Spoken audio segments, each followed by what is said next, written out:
FG Designs. Design smarter. Create anywhere. Today, I'll show you how to animate a hot air balloon so it gently floats up and out of the scene, starting in Illustrator and finishing in After Effects. I'll show every step, plus a few pro tips to make the motion look smooth and natural. First, open a new project in Illustrator.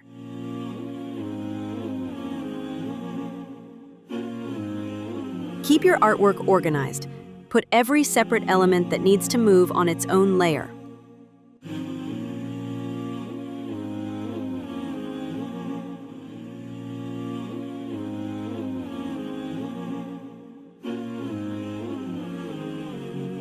Save your file with a clear name in the correct folder, then head to After Effects.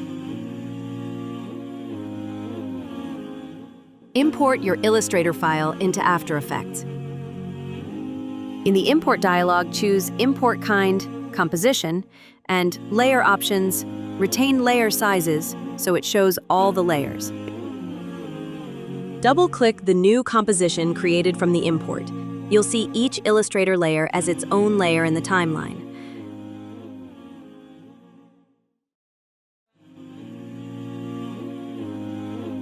Move the playhead to the start of the comp. Select your hot air balloon layer. Press P to reveal position.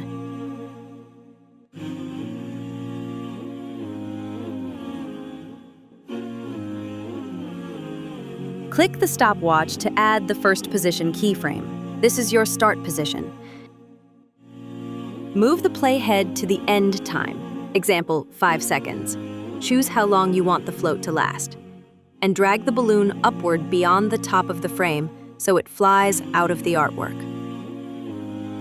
Once you move your hot air balloon, your next keyframe will appear. Now, After Effects will interpolate the motion between the 2 points.